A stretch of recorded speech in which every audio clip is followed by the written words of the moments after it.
Most of the time when you think about a survival rifle or survival firearm, you're going to think of a couple of different calibers. You're going to think about a 12 gauge, probably a shotgun of some sort, or you're going to think about a 22 long rifle. That's what most people's go-to is.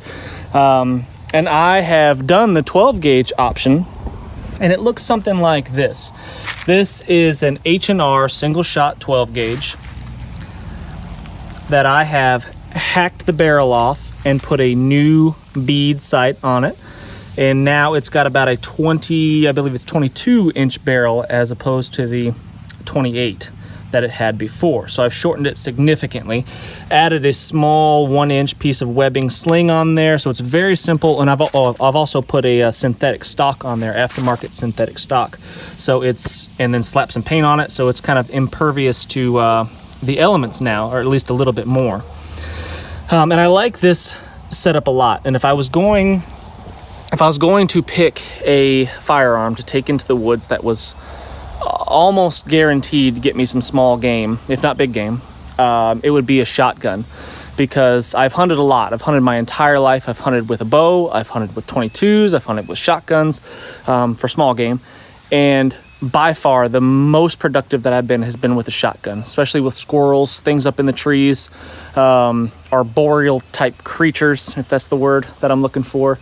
They're moving, they're jumping through the leaves and stuff like that, especially if you're going in the early season. And hitting them with a 22 is very, very challenging. Hitting them with a shotgun is not that big of a deal. You can usually make it happen pretty quick. However, the flaw with a shotgun is this right here. So that is the problem. That is a 2 3/4 inch 12 gauge round versus a 22 long rifle, and I think it's pretty clear to see the difference. The size, the bulk, the weight, it's all tremendously different, and you can carry a significant amount more 22 long rifle than you can with a 12 gauge. And a 22 can take care of just about everything around here, from a deer, not legally of course, but in a survival situation, screw it. You can take down the deer to the squirrel, whatever. So I think that's what I'm going to work on today. And I'm going to put together, this is a Henry lever action. And also when it comes to survival firearms, I, without question, will choose something with what I would say is a manual transmission. It needs to be a lever action, it needs to be a bolt action, brake action, single shot, whatever it is. It's got to have a manual transmission, something that I can force even when it's dirty, because in a survival scenario, your firearm is probably not going to be as well maintained as you had hoped it would be. I love the Ruger 1022s. I think they're fantastic, but as anyone can tell you that's shot them a lot, once they get dirty, they start to jam up a little bit and they become more like a single shot anyway. So I like lever actions for that reason, or bolt actions. So I'm going to see what I can do with this Henry here. I've already made the sling. This is a paracord sling that I have woven and turned into a pretty awesome sling actually. And now I've got, man, I forget how many feet of paracord that is, but it's a lot, and it could go a really, really long way if you were to break it down and need that cordage for some other purpose. So there's step one. I guess maybe I could do a video on that one day on how to make a sling like that. So, but anyway, let's get started. Hello, Scruffs. Kitty, kitty. Meow. Come on, kitty. The nicest cat ever. Kind of crazy, but nice. So this is a beautiful walnut stock on this Henry lever action here, and a lot of you watching this are probably going to cringe when you see what I'm about to do to it, but I'm in the same boat. It's very beautiful, and I don't want to mess it up, but at the same time, I'm not a collector of things. I use things, and this stock is going to be sacrificed. I'm going to modify it and paint it up and all that good stuff. But the beauty of a wood stock is that you can easily create cavities inside of it to allow you to store survival type gear.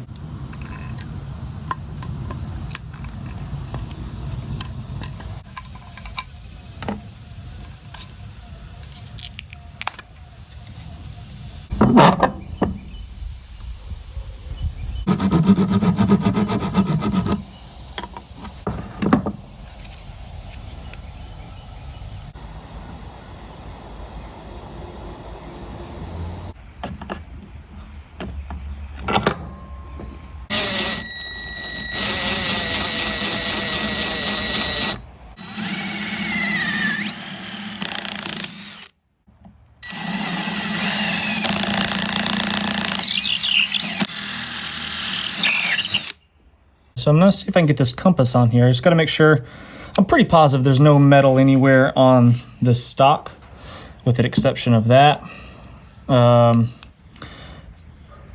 And just confirming that this needle is pointing north.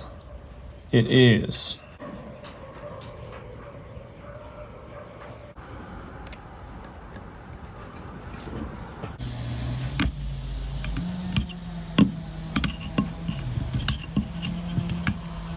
When I spent a month in the swamp of Louisiana with no tools, no tarps, no knives, no nothing,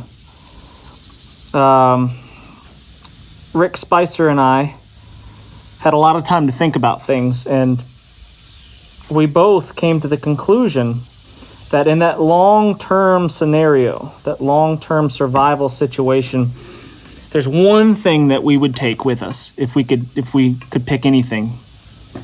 It wasn't a knife. I would take that knife and I would chuck it into that swamp. It wasn't a lighter. It wasn't even a tarp. It wasn't a metal container. It wasn't all the things that you would typically think of as your kind of one tool, your one item that you'd select for a survival situation, because we could make all of that stuff happen. We could make a cutting implement. We could make a shelter. We could, devise ways using our creativity and our skills to create all of those things that we needed. The one thing that was just outside of our grasp was food. Collecting enough calories without some sort of weapon of sorts is so hard. You could build traps, you could build snares out of primitive natural materials and all of that, but they're just not that effective as far as gathering real food.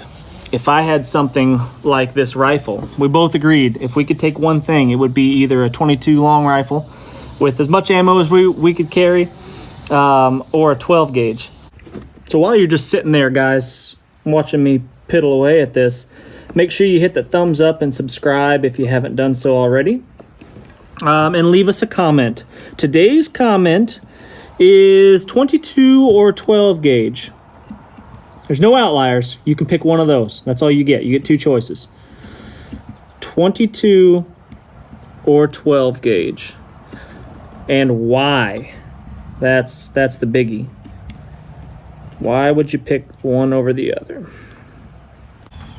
All right, so what I want to do here is get this wire saw out. I mean, yes, it'd be nice to have the wire saw in there, but more importantly, for this specific application, I want to have a way to lubricate my firearm. And what I'm going to do is just use this straw that the wire saw comes in. Take the wire saw out.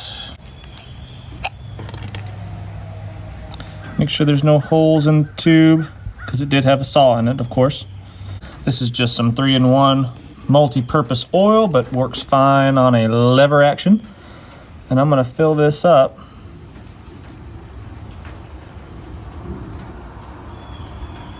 with some oil.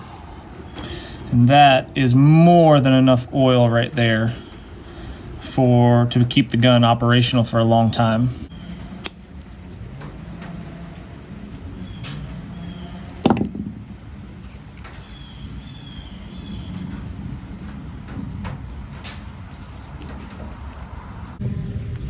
All right, so I'm having a hard time getting this to seal up.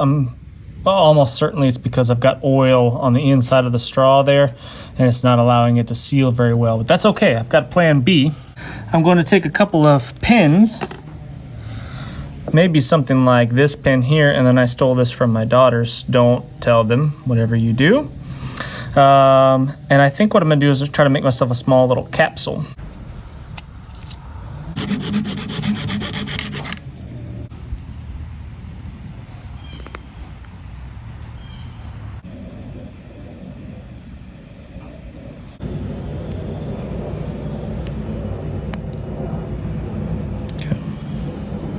And I've decided to leave the Little Mermaid intact on the oil reservoir just for fun, because who doesn't love the Little Mermaid, right? And now I've got myself a leak-proof oil reservoir that I can use to maintain my rifle. Now I had the idea while I was using this X-Acto knife here to work on the stock. I'm going to try to put this actually in the stock of the rifle as well. I'm going to have to shorten the handle obviously to get it to fit in there easy enough. But then I've got myself an extra blade that I could use for skinning squirrels if I should need it, or cutting cordage, or whatever you may need a scalpel-like blade for. And also the back of this, if I should decide to put a ferro rod like this in the stock, I will have a way to strike the ferro rod, because everybody knows that without a striker, a ferro rod is not much use. I mean, you can find rocks, but they don't work that great, so. Look at that. So now, got ourselves a small, very compact little blade with a handle. So now that we've got our holes bored in there and all of our kits set up, I need a longer drill bit to fit more ammo in there. I just don't have one at the moment, but I'll pick one up and I'll make that hole just a little bit deeper. But for now, all I can really fit in there is about 4, almost 5, but not quite. Fit 4 rounds of 22 long rifle ammunition. So another good feature of any survival firearm is that it's capable of being taken down easy and reassembled easy, and I feel like this one fits that bill just a little bit. I mean, it's not perfect, you know, you got to remove a screw. It's not as easy as some, you know, factory survival rifles might be, but it breaks down to a fairly small package, and this could be slipped into a pack pretty easily. And you know, just like with the survival knife, everybody says, well, what's the best survival knife out there? The best survival knife is the one you have, and if you're not carrying it, chances are you're not going to have it in that survival situation. So, I mean, honestly, the best survival firearm is probably going to be the pistol that you carry on you all the time. But it's fun to work on projects like this anyway. So I'm going to hit this with just a little bit of sandpaper.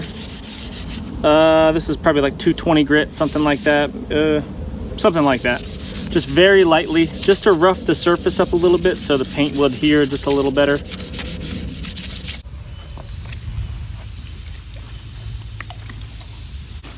So let's rub this down with alcohol, get any oils off of there, then the dust from the sanding process. Get that cleaned up. Maybe do this twice or so.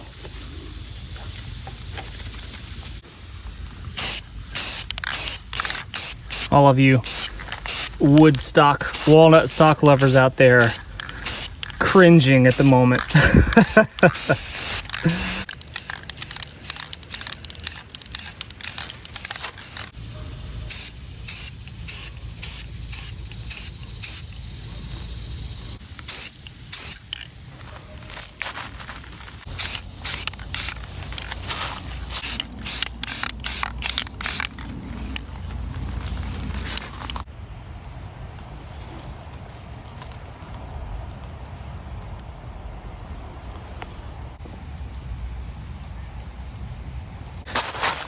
Alright, so we put our sling back on.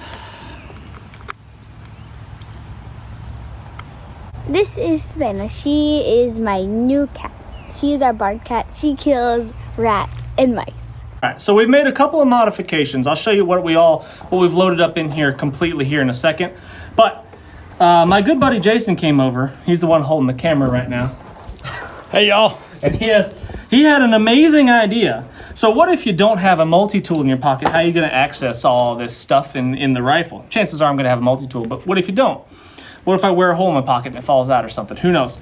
I'm going to put this in. I'm going to attach this to the sling somehow, but I need to give myself some sort of handle, and I thought duct tape wrapped around there will probably give us enough grippage, and it will, it'll also, you know, be duct tape, and you could burn it. You could use it for, you know, patching holes and things, repairing clothing, gear, tarps, ponchos, whatever. Rolling on the roll of tape. You see what you did there? See what I did? Yeah. All right, so we're rolling. I'm gonna put a fair amount on there. Here we go. So I've got a mini roll of duct tape. Phillips head and flathead screwdriver, which this rifle unfortunately requires both. I could probably even get another little space in there to put some water purification tablets. That wouldn't be a bad idea. Or tape one of the Wazoo water kits to the sling. That might be, if I had a spare one, that's what I will do. Actually, I'll tape one of the Wazoo water kits to the sling. Maybe two, one on each side of the sling here in the middle somewhere. That would be perfect. Somewhere on the bottom here. Most of the time I carry muzzle up. If it's raining or something, I might go muzzle down, but for the most part I go muzzle up. So I'm thinking right in here-ish. I'll just tape the crap out of that thing. All right, so I could use my handy dandy duct tape screwdriver here that I've got secured to the sling, but I don't want to undo that unless I absolutely had to. So I'll use the multi-tool that's probably going to be in my pocket anyway. And let's see what we've got in here. Before we get into here, I've got a handy dandy compass. Let's see if it works. Maybe. Yep, there we go. And it is pointing north. That's awesome. Pull off the butt plate. And in the back here, we've got quite a few things to work with. Just dump them on out, I guess, see what falls out. I've got a cleaning brush to clean the action if it needs it. A couple rounds came out there, and I've got a small ferro rod. I've got a fishing kit / sewing kit that came from Wazoo. Got a sewing needle in there, a couple safety pins, and a couple hooks and some sinkers. Ready to catch some fish. I've got quite a bit. I do not know the exact length of this cordage. This came from Wazoo as well. This is braided fishing line. Really, really strong stuff that I can use for all sorts of things. One of them being a bore snake to clean the rifle itself. I've got a quick tinder tab that's kind of mangled and mashed up there. Another quick tinder tab that's not so mangled and mashed up there. I've got a tiny roll of duct tape that's a little bit tough to get out unless I use either the pliers or perhaps the screwdriver that's on the sling. But if I pull that out, it's attached to one round of 22, and the rest come falling out there. So I've got 6 extra rounds right there. Obviously, I'll have all the ammunition on my person, 15 rounds in the rifle. I've got a small little tube of oil to keep the rifle lubricated and working properly. Let's see, what else do we have in there? Oh yeah, my blade. I've got a small little razor blade X-Acto knife here with a actually pretty sturdy handle, and I can use that to strike the ferro rod, which I think is pretty cool. So yeah, I can make some stuff happen, and then there's 200-300 feet of paracord right here, which is awesome. So let's take it out to the range and shoot it a little bit, see how she handles. Another thing I don't think I mentioned was on a survival rifle, what I deem a survival rifle, I talked about having a manual transmission, something that you actually have to do. It's not a semi-auto, is iron sights. You can have an optic on this if you wanted to, but you have to, in my opinion, have backup iron sights at a minimum. My eyes are still pretty good. Iron sights work really well. I can shoot them pretty accurately. And that's what I like to roll with because it's just simple, robust. If you drop it, bang it, you're probably not going to mess them up as easily as you would an optic. And for a survival rifle, I think that's the way you should go. So for you safety Sallies out there, we're going PPE full time right here, guys. We're going big safety glasses. Let's see what we can do.